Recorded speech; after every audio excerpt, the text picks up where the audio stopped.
Hello students, आज आपका chapter 9 है इलेक्ट्रिक करंट। इलेक्ट्रिक करंट क्या होता है, आई होप आप सभी को पता होगा। इलेक्ट्रिक करंट ऐसी पावर है जिसकी वजह से हमारे यहाँ की सारी ही चीज़ें जो भी लाइट से चलती हैं वो सब इलेक्ट्रिक करंट के फ्लो की वजह से ही चलती हैं।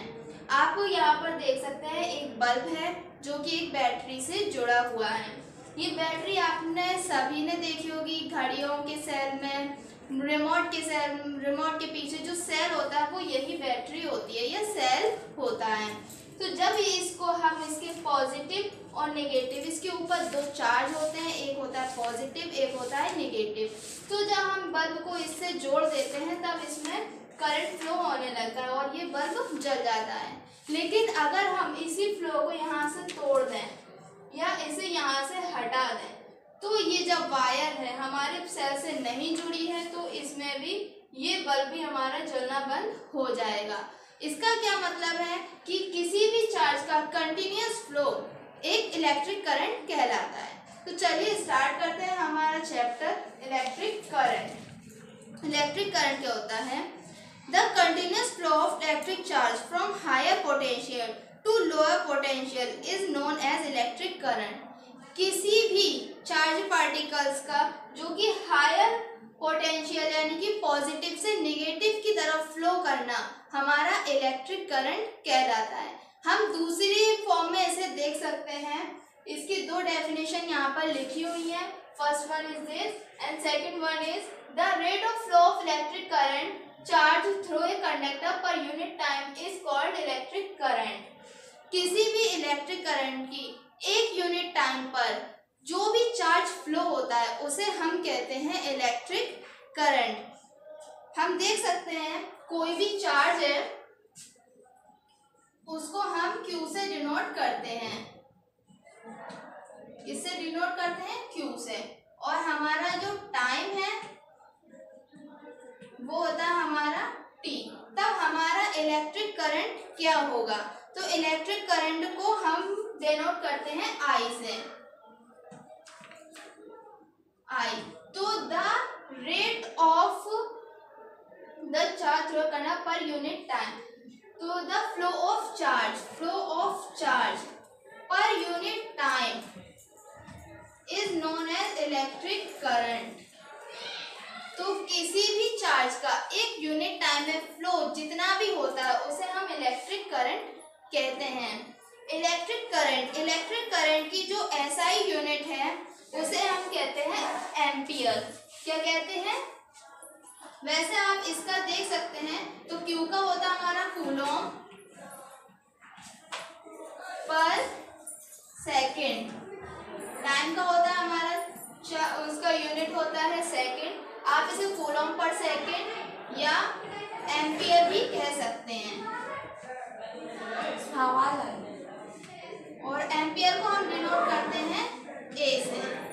तो आपको समझ आया कि हमारा चार्ज है वो Q से डिनोट किया जाता है, टाइम हमारा T होता है, और जो इलेक्ट्रिक करंट है उसे I से डिनोट किया जाता है, और जो हमारा इसका SI यूनिट है जिसे हम कहते हैं एम्पियर, इसे हम A से डिनोट करते हैं।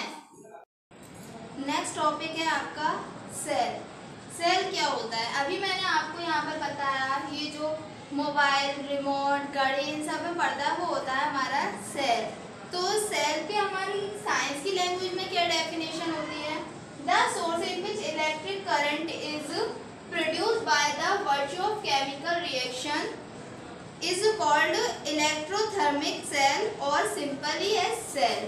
तो जो हमारे ऐसा सोर्स जिसकी वजह से केमिकल रिएक्शंस की वजह से करंट फ्लो होता है उसे हम कहते हैं सेल। इसका दूसरा नाम है इलेक्ट्रोकेमिकल सेल, क्योंकि इस केमिकल की वजह से इलेक्ट्रिसिटी प्रोवाइड होती है इसलिए हम इसे कहते हैं इलेक्ट्रोकेमिकल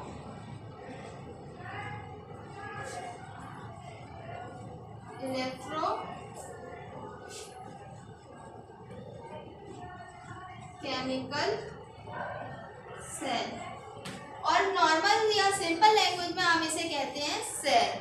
तो सेल हमारे टू टाइप्स के होते हैं। फर्स्ट वन इज सेल, तो सबसे पहले स्टार्ट करते हैं primary cell. A primary cell is that which once used can not be reused. Primary cell ऐसे सेल होते हैं जिनका हम एक बार यूज कर लेते हैं तो उन्हें हम दोबारा यूज नहीं कर सकते। In primary cells chemical energy convert into electric energy. जो हमारा प्राइमरी सेल है उसमें जो केमिकल एनर्जी होती है वो इलेक्ट्रिक एनर्जी में कन्वर्ट हो जाती है और उसे दोबारा से यूज नहीं किया जा सकता। आपके इसके एग्जांपल्स हैं Daniell cell, dry cell,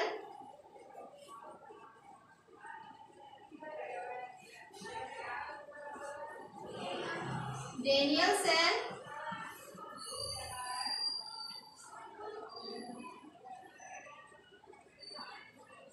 dry cell और Leclanche cell, voltaic cell. Voltaic cell भी कहते हैं इसे। तो ये आपके प्राइमरी सेल्स के एग्जांपल्स हैं। ये ऐसे सेल्स हैं जिन्हें दोबारा से चार्ज नहीं किया जा सकता। ये भी एक तरह का प्राइमरी सेल ही है। जब आपके रिमोट से सेल वीक हो जाते हैं तब आप उसे निकाल कर फेंक देते हैं, आप उसे दोबारा से चार्ज नहीं कर सकते। सेकेंड हमारा सेकेंडरी सेल। इस secondary cell is that which can be used again and again by recharge it. एक सेकेंडरी सेल ऐसा सेल होता है जिसे हम बार बार चार्ज करके दोबारा यूज कर सकते हैं। In secondary cell chemical energy convert into electric energy that can be reserved by passing electricity. इस सेल में भी केमिकल एनर्जी जो है वो इलेक्ट्रिक एनर्जी में चेंज होती है, लेकिन जब ये इलेक्ट्रिक एनर्जी में चेंज होती है तो इनमें इसकी कुछ इलेक्ट्रिक एनर्जी कंजर्व हो जाती है या फिर सेव हो जाती है, जिसकी वजह से इसे दोबारा से चार्ज किया जा सकता है। A discharged secondary cell can be recharged by passing electricity through it and hence it can be used again। जो भी डिस्चार्ज बैटरी है हम इसमें दोबारा से इलेक्ट्रिसिटी प्रोवाइड करके इसे चार्ज कर सकते हैं और इसका दोबारा से यूज कर सकते हैं। The secondary cell is also called a storage cell. जो हमारा सेकेंडरी सेल है इसे हम कह सकते हैं स्टोरेज सेल। स्टोरेज सेल जिसमें हम स्टोर करके रख सकें। आपके इसमें एग्जांपल्स है मोबाइल फोन, इन्वर्टर, इन सब की जो बैटरी है। आप मोबाइल को तो रोज ही यूज करते होंगे, तो जो मोबाइल की बैटरी है वो हमारी सेकेंडरी सेल का एग्जांपल है, जो हमारी डिस्चार्ज होने के बाद हम इसे करंट फ्लो कर देते हैं और ये दोबारा से चार्ज हो जाती है। नेक्स्ट टॉपिक है हमारा प्राइमरी सेल के अंडर में वोल्टाइक सेल।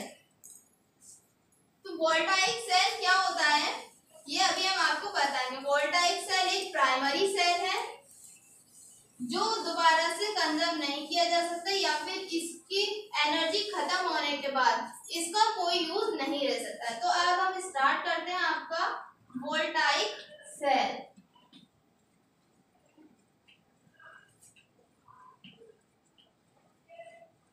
तो वोल्टाइक सेल होता क्या है? वोल्टाइक सेल जो है वो एक इटली के साइंटिस्ट थे अलेसैंड्रो वोल्टा। क्या नाम है उनका?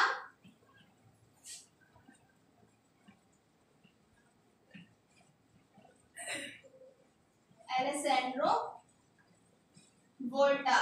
और उन्हीं के इस नाम पर ही इसका नाम रखा गया है वोल्टाइक सेल।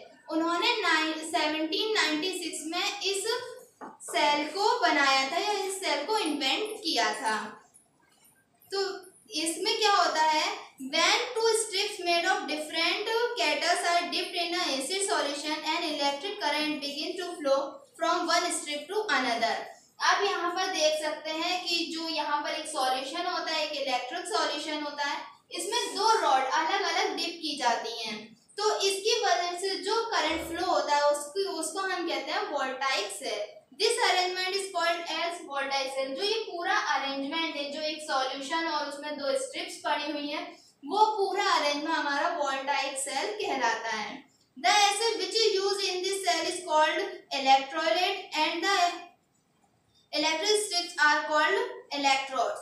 जो इस सेल के अंदर ये लिक्विड भरा होता है वो एसिड लिक्विड है और इसको हम कहते हैं इलेक्ट्रोलाइट। क्या कहते हैं?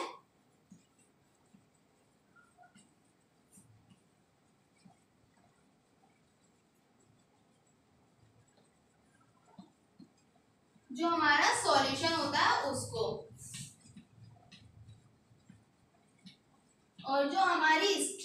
होती हैं इसके अंदर पड़ी हुई,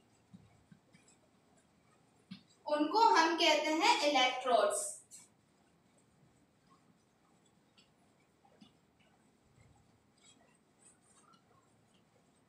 तो आपको समझ में आ गया, जो सॉल्यूशन है उसे कहते हैं इलेक्ट्रोलाइट एंड जो स्ट्रिप्स है उन्हें कहते हैं हम इलेक्ट्रोड्स। तो इसका कंस्ट्रक्शन कैसे होता है, चलिए अब हम देखते हैं। A simple voltage cell consist of glass vessels in which two rods, one of copper and second one is zinc, are dipped. ये एक कांच का एक ग्लास होता है जिसके अंदर दो स्ट्रिप्स होती हैं, वो डिप्ड होती हैं। जो फर्स्ट होती है वो कॉपर की होती है और जो सेकंड होती है स्ट्रिप वो होती है हमारी जिंक की। तो ये दोनों ही स्ट्रिप्स इस ग्लास वेसल्स के अंदर डिप्ड रहती हैं या डूबी रहती हैं, और जो इसके अंदर जो सॉल्यूशन है वो डाइल्यूट सल्फ्यूरिक एसिड है। क्या है हमारा dilute H2SO4, dilute sulphuric acid. तो ये जो हमारा सॉल्यूशन है वो हमारा डाइल्यूट सल्फ्यूरिक एसिड है और दोनों स्ट्रिप्स होती हैं कॉपर और जिंक की।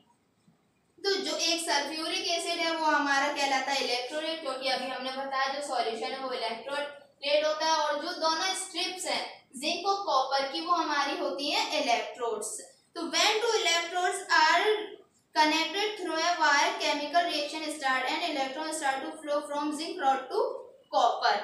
तो एक कॉपर रॉड है, एक जिंक रॉड है। जब हम इसमें एक इलेक्ट्रिक करंट फ्लो करते हैं या कोई वायर अटैच करते हैं तो इसमें से इलेक्ट्रॉन्स एक स्ट्रिप से दूसरी स्ट्रिप्स की ओर चलना शुरू कर देते हैं।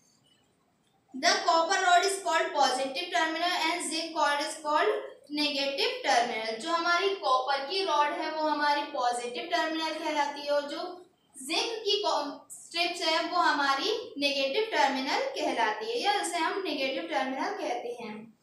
The electric current continuously decrease and after some time the flow of electric current stops. जो हमारा करंट है वो लगातार कम होता रहता है और एक टाइम ऐसा आता है जो हमारा इलेक्ट्रिक फ्लो है या इलेक्ट्रिक करंट का जो फ्लो है वो रुक जाता है पूरी तरह से। Due to this reason this is not considered a good source of electric current. इसी वजह से क्योंकि इसमें इलेक्ट्रिक करंट का फ्लो रुक जाता है इसलिए हम इसे इलेक्ट्रिक करंट का एक अच्छा सोर्स नहीं मानते। This is not a good source of electric current.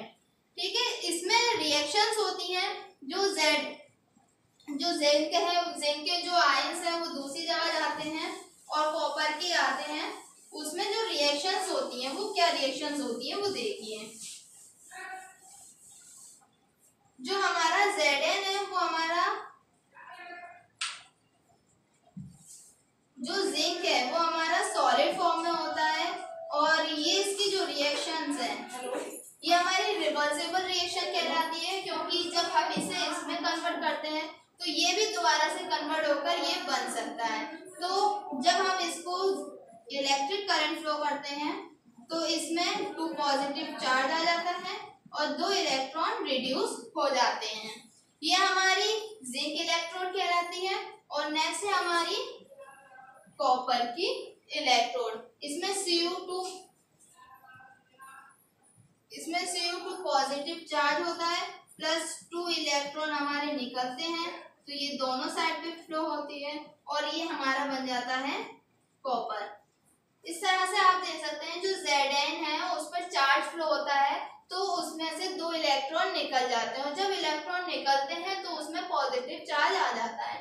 तो जो ये इलेक्ट्रॉन है वो फ्लो होकर कॉपर की तरफ चले जाते हैं, जहाँ पर कॉपर पहले से ही आयनाइज्ड होता है, यानी कि उसमें पहले से ही आयंस होते हैं। और जो ये 2 इलेक्ट्रॉन्स निकल कर आते हैं वहां से वो इसके साथ रिएक्ट कर देते हैं और कॉपर बन जाता है।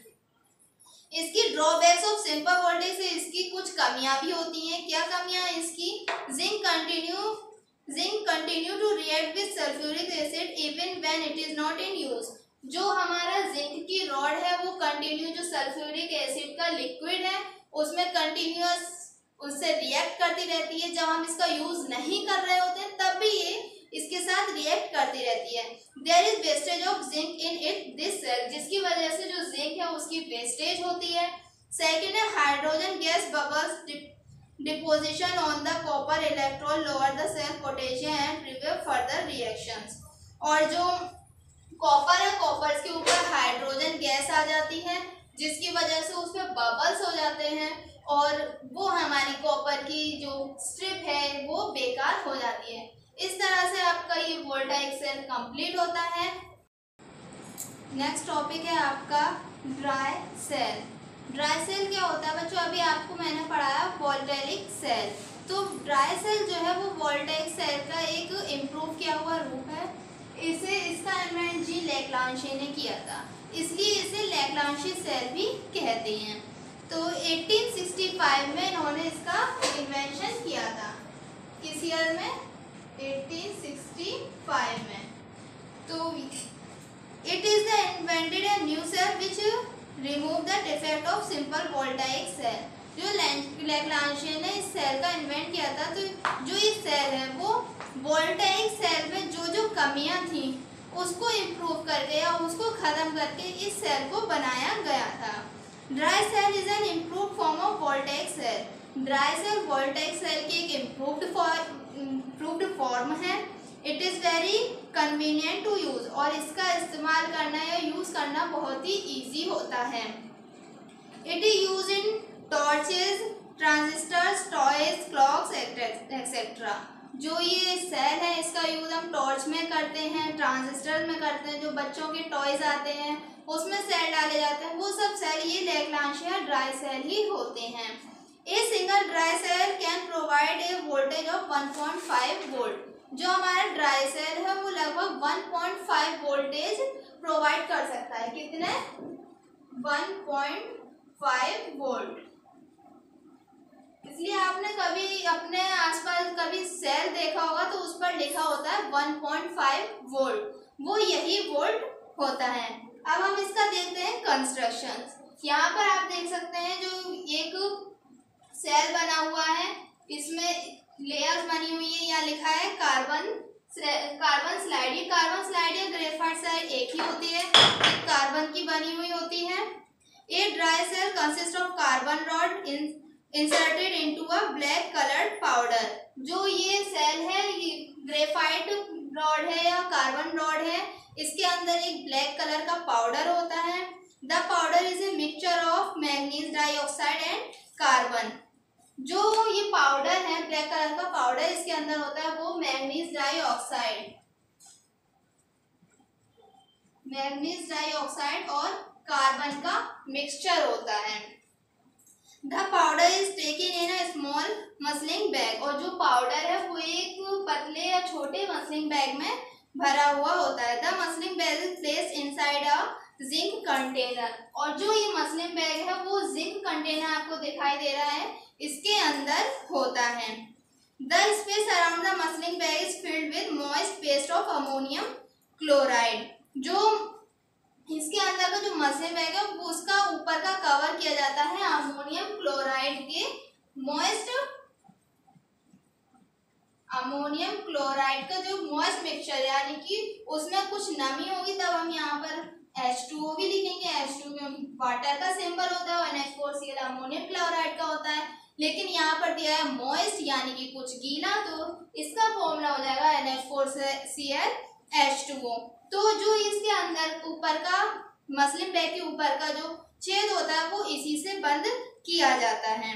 The zinc copper is plate in the leak proof cover. और जो जिंक कंटेनर है उसे एक लीक प्रूफ कंटेनर में रखा जा सकता है या रखा जाता है क्योंकि उसका अंदर का जो भी केमिकल्स है जो भी कुछ है वो बाहर ना निकले, इसलिए इसे लीक प्रूफ कंटेनर में रखते हैं।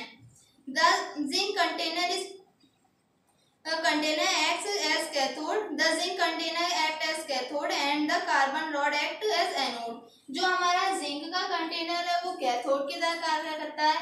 कैथोड होता है बच्चों नेगेटिव चार्ज। नेगेटिव चार्ज को हम कहते हैं कैथोड,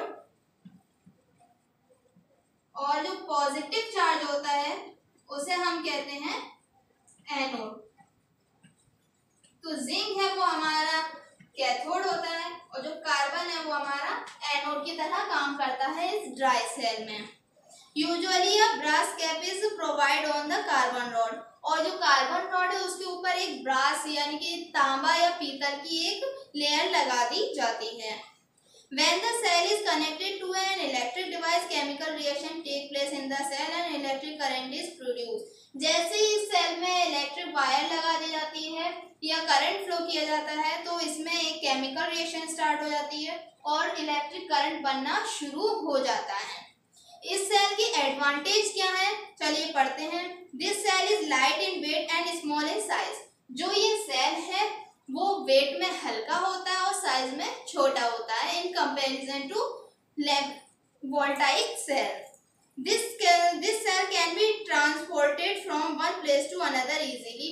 इस सेल को एक जगह से दूसरी जगह उठाकर आसानी से ले जाया जा सकता है क्योंकि पहले ही बता दिया गया है कि ये हल्का और छोटा होता है। There is no fear to leakage in dry cell. और जो ड्राई सेल है इसमें लीकेज का भी कोई डर नहीं रहता। जो इसके अंदर के केमिकल्स हैं वो हमें हार्म नहीं कर सकते क्योंकि वो सेल कभी भी लीक नहीं होता। इस तरह से आपका ये जो चैप्टर है इलेक्ट्रिक करंट उसका पार्ट 1 कंप्लीट होता है। नेक्स्ट चैप्टर में हम